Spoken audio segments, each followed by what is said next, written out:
नमस्कार दोस्तों, हम लेकर आ चुके हैं आप लोगों के लिए 20 मिनट में शाम की 50 ताज़ा और बड़ी खबरें बताएंगे। दोस्तों, आखिरकार प्रधानमंत्री नरेंद्र मोदी के ऊपर भड़के राहुल गांधी, कहा ईडी और सीबीआई का बीजेपी ने मजाक बना दिया है, सिर्फ विपक्ष के ऊपर कार्रवाइयों के लिए यूज़ किया जा रहा है।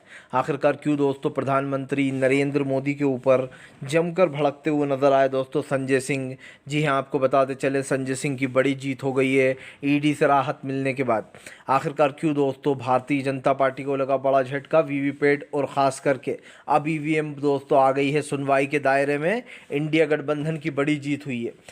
तो वहीं पर ये भी बताएंगे कैसे जो है यहाँ पर अब केजरीवाल वाले मामले पर बीजेपी फंस गई है, तमाम मुद्दों पर बात। लेकिन उससे पहले अगर आपने अब तक हमारे चैनल को सब्सक्राइब नहीं किया है, जल्दी से कर लीजिए। पास में एक घंटी आएगी, इसको भी दबाइए ताकि हर वीडियो की अपडेट आप तक पहुँच पाए।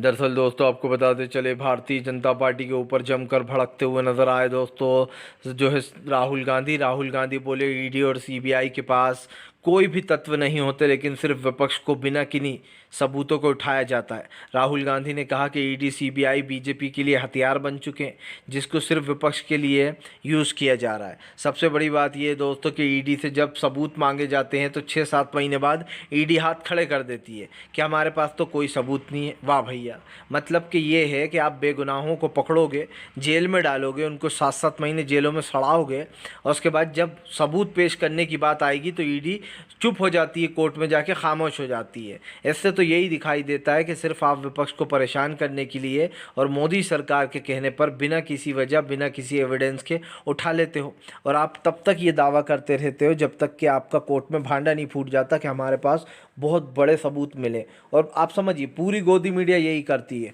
उसके खिलाफ बहुत ही गहरे सबूत मिल गए, अब बचना नामुमकिन है। लेकिन जब 6-7 महीने हो जाते हैं तो पता चलता है कि गोदी मीडिया समेत पूरी ईडी भी दोस्तों वही निकली जो गोदी मीडिया झूठ फैलाती है। वैसे ईडी में भी सेम वही काम हो रहा है। आपको बता दें चले दोस्तों, संजय सिंह को मिली जमानत, सुप्रीम कोर्ट ने लगाई ईडी को जोरदार तरीके से फटकार। दरअसल दोस्तों संजय सिंह की रिहाई सिर्फ संजय सिंह की रिहाई नहीं है, ये दोस्तों ईडी की पोल खुलना भी है। और दोस्तों इससे भी बड़ी बात यह है कि ये मोदी सरकार की सबसे बड़ी हार है। कल फाइनली दोस्तों आप नेता संजय सिंह को बेल मिल गई है, और ईडी ने हाथ खड़े करते हुए साफ कह दिया कि हमें कोई आपत्ति नहीं है, संजय सिंह को बेल दे दी जाए। सवाल दो उठते हैं यहाँ पर दोस्तों। सबसे पहली बात, जब संजय सिंह के खिलाफ अब तक आपके पास सबूत नहीं था, सुप्रीम कोर्ट ने कहा, तो फिर संजय सिंह को अब तक जेल में क्यों रखा गया? आपने कैसे बिना किसी एविडेंस के संजय सिंह को गिरफ्तार किया? 9 बार की पूछताछ में दोस्तों, जो खास करके गवाह बना है ईडी के लिए, 9 बार की पूछताछ में उसने संजय सिंह का कोई नाम नहीं लिया था। लेकिन 10वीं बार की पूछताछ में उसके ऊपर खूब दबाव डाला गया और उसने संजय सिंह का नाम ले दिया। कोर्ट में वो चुप रहा, कुछ नहीं बोला। कोर्ट ने पूछा ये क्या हो रहा है, जिसको आपने गवाह बनाया वो तो कुछ बोल ही नहीं रहा है।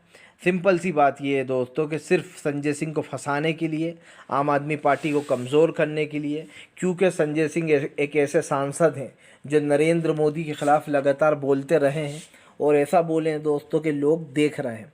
इसीलिए संजय सिंह का मामला जब सुप्रीम कोर्ट में पहुंचा तो जो है यहाँ पर जज साहब ने पूछा कि भैया जो मनी लॉन्ड्रिंग हुई है जिसकी आप बात कर रहा हो, वो पैसा रिकवर हुआ? कहाँ है वो 2 करोड़ रुपए जिसकी बात आप कर रहे हो कि संजय सिंह को 2 करोड़ मिला है? तो दोस्तों आप समझिए ईडी ने हाथ खड़े कर दिए। इसका मतलब तो यही हुआ कि आपके पास बिना किसी एविडेंस के आप विपक्ष को परेशान कर रहा हो। और आज दोस्तों सिर्फ संजय सिंह की जीत इसलिए नहीं है क्योंकि ये पूरे विपक्ष की जीत है, क्योंकि जो विपक्ष इतने दिन से कह रहा है कि ईडी सीबीआई का दुरुपयोग किया जा रहा है, उससे मोदी सरकार और कमज़ोर हुई है। लोगों के दिमाग में ये बात आ गई होगी कि विपक्ष सही कह रहा था। आपको बता दें चले दोस्तों, भारतीय जनता पार्टी की उड़ी धज्जियाँ वीवीपैट और दोस्तों ईवीएम पर अब होगी सुप्रीम कोर्ट में सुनवाई। और दोस्तों मैं लिख के देता हूँ, अगर ये एक फ़ैसला सही हो गया ना, अगर सुप्रीम कोर्ट ने ये फैसला दे दिया कि वीवीपैट की पर्चियाँ अलग से निकाली जाएंगी, मतदाता के हाथ में दी जाएंगी और फिर उसकी गिनती होगी, तो ये समझ के चलिए दोस्तों कि ये मोदी सरकार की हार की क्या ताबूत में सबसे पहली कील होगी। ये मैं इसलिए कह रहा हूँ दोस्तों क्योंकि कल सुप्रीम कोर्ट ने फाइनली एक नोटिस जारी कर दिया है और केंद्र सरकार से सवाल पूछा कि भैया वीवीपैट की पर्चियों की गिनती क्यों नहीं होना चाहिए, क्यों इसको वोट डालने वाले के हाथ में नहीं देना चाहिए?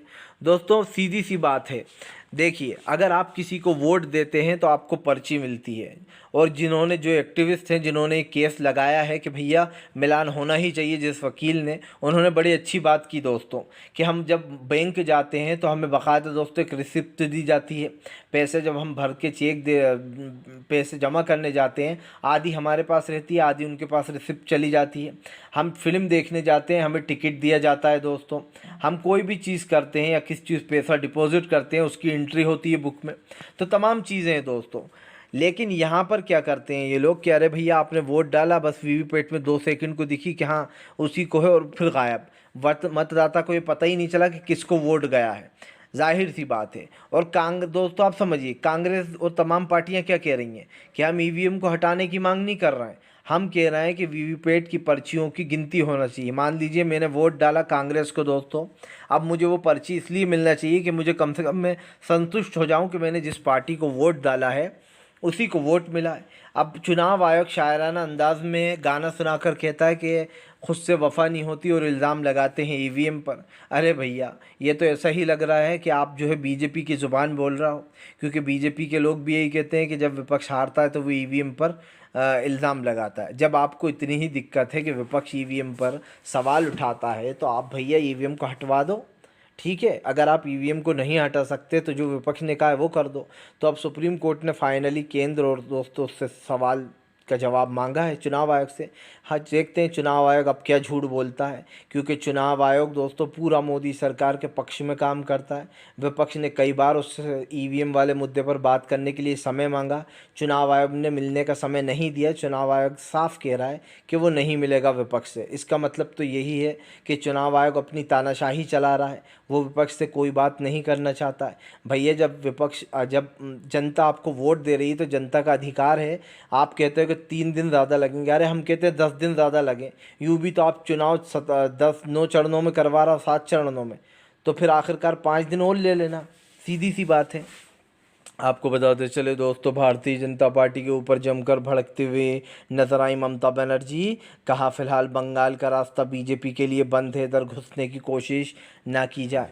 दरअसल ममता बनर्जी ने ऐलान कर दिया कि बंगाल में बीजेपी की करारी हार होने जा रही है। ममता बनर्जी ने कहा कि इस बार जो लोग सत्ता का दुरुपयोग करते हैं वो सत्ता से बहुत जल्दी बाहर जाने वाले हैं, ये तो तय है। आपको बताते चलें दोस्तों, बीजेपी के ऊपर ये आरोप बार बार लगते हैं कि भारतीय जनता पार्टी लोकतंत्र की हत्या करने में लगी हुई है, और इस बात को दोस्तों झुटलाया भी नहीं जा सकता, क्योंकि कई बार ये साबित हुआ है कि बीजेपी दोस्तों लोकतंत्र में सेंध लगाने का काम कर रही है।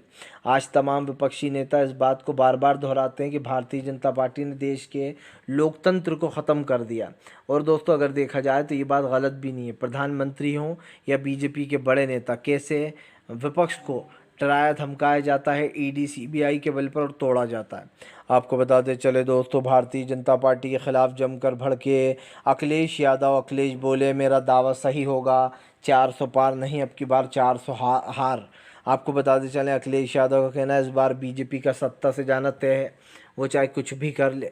अखिलेश यादव ने कहा कि जो लोग दावा कर रहे हैं कि वो 400 सीटें जीतेंगे, इस बार वो 400 सीटें हारने जा रहा है।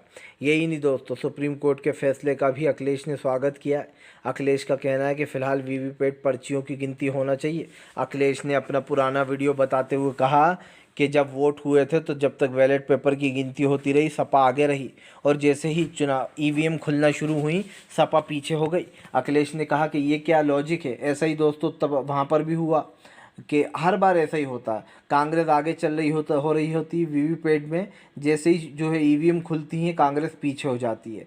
ऐसा ही दोस्तों बिहार में भी हुआ। बिहार में तेजस्वी यादव बहुत आगे चल रहे थे, बहुत आगे, लेकिन जैसे ही ईवीएम खुलना शुरू हुई तेजस्वी यादव को पीछे कर दिया, जबकि तेजस्वी यादव को सिर्फ 10,000 वोटों से हराया है दोस्तों। और माना ये जाता है कि तेजस्वी यादव के 10,000 से ज़्यादा जो बैलेट पेपर थे उनको इनवैलिड करार दिया गया, सिर्फ बिहार में तेजस्वी को हराने के लिए। ऐसे साफ दिखाई देता है दोस्तों कि जब बीजेपी आंखों देखी झूठ बोल सकती है तो पीठ पीछे क्या करती होगी। आपको याद होगा अभी चंडीगढ़ का मेयर चुनाव, जिसमें कैसे अनिल मसीह ने खुलेआम बेईमानी की थी और आम आदमी पार्टी के जो खासकर का वोट थे और उसको काट दिया गया था। इससे साफ दिखता है दोस्तों कि बीजेपी बेईमानी और जीतने के लिए किसी भी हद तक जा सकती है। ये मैंने बार बार कहा है, इसलिए कह रहा हूँ दोस्तों कि भारतीय जनता पार्टी सिर्फ एक चीज़ करती है, उसको सिर्फ जीतना है। और उसके लिए दोस्तों जीत पता है कैसी मायने रखती है, कुछ भी कर सकती है जीतने के लिए। और ये बेईमानियाँ तो खैर दुनिया देख ही रही है, ऐसा नहीं है कि ये मैं आप और मैं बोल रहा हूँ। भारतीय जनता पार्टी का सच दुनिया के सामने आ चुका है। वो चाहे कितनी ही कोशिश कर ले, अब देश की जनता भरोसा नहीं करने वाली। आपको बताते चले दोस्तों, भारतीय जनता पार्टी के खिलाफ जमकर भड़कते हुए नजर आए दोस्तों जो यहाँ पर विपक्ष के नेता जयराम रमेश बोले, शायरी बोलने से चुनाव आयोग का झूठ सच में नहीं बदल जाएगा। सुप्रीम कोर्ट के फैसले का स्वागत कर दिया जयराम रमेश ने। आपको बताते चले दोस्तों, जयराम रमेश ने कहा कि हम कई लंबे समय से चुनाव आयोग से मिलने का समय मांग रहा है ईवीएम को लेकर, जिससे कि लोगों का भरोसा और मजबूत हो, जो वोटर्स हैं। लेकिन हमसे कोई बात नहीं कर रहा है चुनाव आयोग, ना हमें मिलने का समय दे रहा है। लेकिन अब फाइनली दोस्तों सुप्रीम कोर्ट ने सवाल पूछा है कि भैया वीवीपैट की गिनती क्यों नहीं होना चाहिए। जब एक वोटर वोट डालता है दोस्तों तो उसका पूरा हक है कि उसको पता होना चाहिए उसने जिसको वोट दिया वो उसके पास गया भी है या नहीं गया है। और दोस्तों ये तभी पॉसिबल हो सकता है जब आपको पर्ची मिले हाथ में। और ये पर्ची दोस्तों अगर आपको हाथ में मिलती है और उसको आप अलग बॉक्स में डालते हो तो उसको बाद में काउंट किया जा सकता है। मतलब कि ये है कि ईवीएम में तो गिनती होगी, लेकिन दोस्तों जो ईवीएम में अगर बाय चांस कुछ घोटाला हुआ है तो उसके बाद उन पर्चियों को गिना जा सकता है। सबसे बड़ी बात यह है दोस्तों कि चुनाव आयोग हमेशा से एक बहाने के पीछे छुपता रहा है कि इससे तो हम पुराने ज़माने में पहुंच जाएंगे और हमें टाइम ज़्यादा लग जाएगा 2-4 दिन का। अरे 2-4 दिन तो छोड़िए, आप 8 दिन ज़्यादा ले लीजिए, लेकिन पर्ची का मिलान कीजिए। जाहिर सी बात है जो वोटर्स है उसके दिमाग में जो शंका है, और ईवीएम कितनी बदनाम हो चुकी है आप देखिए, जगह जगह बड़े बड़े मोर्चे खुलते हैं ईवीएम को लेकर कि ईवीएम में बहुत धांधलियाँ हो रही हैं। और सच पूछिए तो मोदी सरकार ईवीएम के पक्ष में है, वो ईवीएम को नहीं हटाना चाहती है। पहले दोस्तों ईवीएम जब कांग्रेस ने लाकर सबसे बड़ी गलती कर दी थी तब कांग्रेस को हालांकि ये भी नहीं पता होगा कि एक ऐसा भी प्रधानमंत्री आएगा जो ईवीएम को दोस्तों अपना वो बना लेगा, आप समझिए सरताज। और आज जो ईवीएम में घोटाले हो रहा है वो दुनिया के सामने है। ऐसा कैसे हो सकता है कि एक कैंडिडेट को कोई एक भी वोट ना मिले, खुद का तो चलिए कोई वो और वोट दे ना दे, लेकिन खुद तो वो अपने आप को वोट देता है। जो कैंडिडेट खड़ा हुआ है वो वोट भी कई बार ईवीएम से बाहर नहीं निकलता, तो फिर ईवीएम की विश्वसनीयता पर सवाल क्यों ना उठे। और दोस्तों लोगों को भ्रमित करने के लिए ये झूठ बोला जाता है कि विपक्ष ईवीएम को हैक करने की बात बोल रहा है। दोस्तों विपक्ष ने कभी ईवीएम को हैक करने की बात नहीं बोली, ये चीज़ क्लियर कर लीजिए। विपक्ष हमेशा ये कहता रहा है कि ईवीएम में घोटाला किया जा सकता है। देखिए हैक करना एक अलग बात होती है दोस्तों, और हैक ईवीएम नहीं हो सकती है, सब जानते हैं। लेकिन जानबूझ के विपक्ष को नादान बताने के लिए पूरी गोदी मीडिया हैक का जिक्र करती है, जबकि दोस्तों विपक्ष ने कभी ये नहीं कहा कि ईवीएम हैक हो सकती है। उसने हमेशा ये कहा कि ईवीएम में जो 3 मशीन जोड़ी गई हैं दोस्तों वीवीपैट, उसमें घोटाले हो सकते हैं। और आप समझिए वीवीपैट भी उससे जुड़ा हुआ है, तो भाई जब वीवीपैट जुड़ा हुआ है तो उसको जोड़ा ही क्यों गया, बाहर पर्ची दो ना आप इसकी, सीधी सी बात है। आपको बताते चले दोस्तों, भारतीय जनता पार्टी और बाबा रामदेव ज़बरदस्त तरीके से फजीयत हो गई। अब की बार तो पीएम नरेंद्र मोदी भी मदद नहीं कर पाए बाबा रामदेव की। दरअसल आपको बताते चले दोस्तों, बाबा रामदेव जिसका नाम लाला रामदेव भी है, बुरी तरीके से घिर गया है। आपको बताते चले बाबा रामदेव को कल सुप्रीम कोर्ट से सुप्रीम फटकार लगी। आपको बताते चले ये मामला एक विज्ञापन को लेकर था, जिससे भ्रमित लोगों में भ्रम फैलाया जा रहा था कि इससे हर मर्द का इलाज हो सकता है। दरअसल दोस्तों वैसे तो बाबा रामदेव की आधी प्रोडक्ट नकली पाए जाते हैं, उनमें कई बार जो है यहाँ पर कई प्रोडक्ट को बंद कर दिया गया है। लेकिन बाबा रामदेव के प्रोडक्ट जो लोग यूज़ करते हैं वो लोग एक चीज़ समझ लें कि बाबा रामदेव की जो दवाइयाँ हैं वो सिर्फ फर्जी विज्ञापन पर चल रही थी। आपको बता दें कि एड बनाया गया था जिसमें हर्निया से लेकर तमाम बीमारियों का इलाज बताया गया था, जिसमें बाबा रामदेव ये दावे कर रहे थे कि इससे हर बीमारी ठीक हो जाएगी। सुप्रीम कोर्ट में मामला चल रहा था और इस पर रोक लगा दी गई थी सुप्रीम कोर्ट द्वारा। लेकिन दोस्तों बाबा रामदेव ने कोर्ट की एक नहीं सुनी और उसके बाद भी वो अपना विज्ञापन चलवाते रहे, यानी कि जो अपना एड था वो टीवी पर कंटिन्यू करते रहे। यही नहीं, बाबा रामदेव को मना किया गया था कि आप कोई प्रेस कॉन्फ्रेंस नहीं करेंगे, लेकिन बाबा रामदेव ने दोस्तों सुप्रीम कोर्ट की भी नहीं मानी और प्रेस कॉन्फ्रेंस की। इसका मतलब आप समझते हैं दोस्तों कि बाबा रामदेव के लिए न सुप्रीम कोर्ट के आदेश के कोई मायने हैं, न बाबा रामदेव को सुप्रीम कोर्ट से डर लगता है। ऐसा तो दो ही लोग कर सकते हैं, पहला तो वो जिसके सर पर सरकार का हाथ हो, क्योंकि वही सुप्रीम कोर्ट से नहीं डरता है जो सरकार के साथ है। दूसरा दोस्तों वो इंसान जिसको लगता है कि सुप्रीम कोर्ट मेरा क्या ही बिगाड़ लेगा, ज़्यादा से ज़्यादा मुझे डांट देगा। तो कल भी हाथ जोड़ लिए बाबा रामदेव ने, लेकिन सुप्रीम कोर्ट माफ़ करने के उसमें नहीं था और उसने कहा कि नहीं, आपको माफ़ी नहीं दी जा सकती, आपके ऊपर कार्रवाई होगी। सीधी सी बात है दोस्तों, इस देश का सबसे बड़ा न्यायालय कोई आदेश दे रहा है तो उसको फॉलो करना चाहिए, उस आदेश को आपको मानना चाहिए। बजाय इसके आप अपने झूठे विज्ञापन को लगातार टीवी पर चलवा रहा हो, आप लोगों में भ्रम फैला रहा हो कि इससे तमाम बीमारियां ठीक हो जाती हैं। अरे भैया, आप एक झूठा एड चला रहा हो, आपके इस दावे से पता है अब तक कितने लोगों की जान गई होगी या आगे आने वाले समय में कितने लोगों की जान जा सकती है, क्योंकि आपने तो झूठा दावा कर दिया कि इस दवाई को लेने से सारी बीमारियां ठीक हो जाएंगी।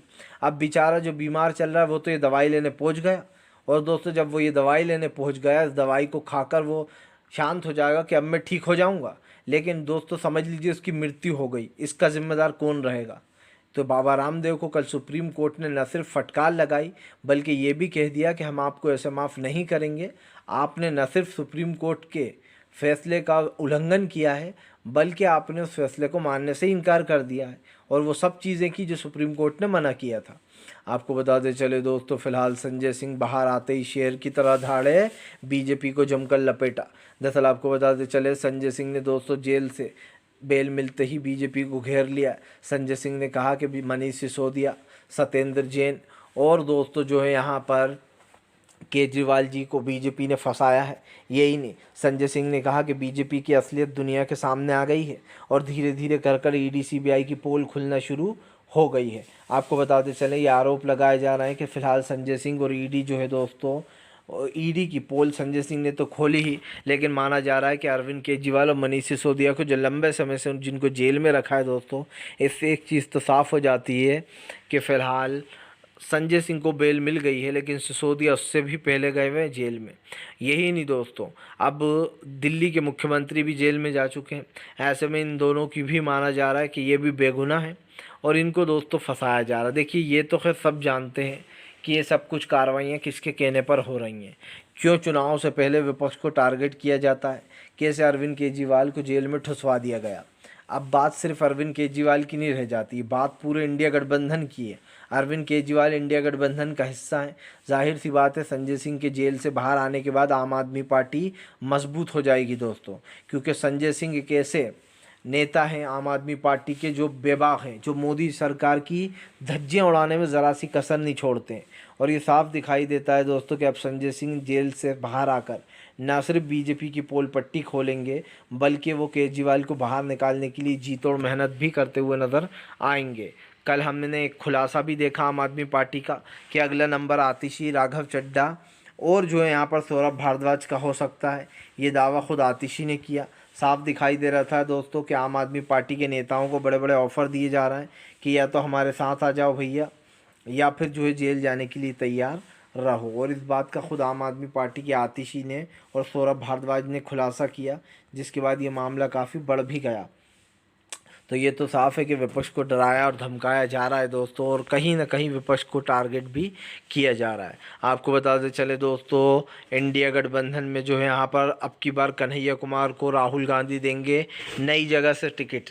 दरअसल आपको बताते चले, जो है यहाँ पर वो जो सीट जिससे कन्हैया कुमार चुनाव लड़ते थे, उस सीट पर जो है कांग्रेस ने खास कर तेजस्वी यादव ने किसी और को उतारा है, यानी कि वो सीट आरजेडी खाते में चली गई है। अब की बार कांग्रेस ने कन्हैया के लिए अलग प्लान बना रखा। ऐसे ही पप्पू यादव को भी दूसरी सीट से उतारा जाएगा। हालांकि पप्पू यादव पूर्णिया सीट पर अड़े हुए थे कि जान जाए लेकिन पूर्णिया की सीट ना जाए, लेकिन आपको बताते चलें पूर्णिया की सीट पर इस वक्त दाव खेला जा रहा है। हालांकि हम आपको बता दें, इस बार इंडिया गठबंधन चाहता है कि उसको ज़्यादा से ज़्यादा सीटें आएँ, जैसे कि राहुल गांधी ने कहा था कि मैच फिक्सिंग कर कर ईवीएम को कंट्रोल में लेकर तमाम चीज़ें करने के बाद भी 150 का आंकड़ा बीजेपी पार नहीं कर पाएगी, ये लिख कर दे दिया है राहुल गांधी ने। और ये तो साफ है कि इस वक्त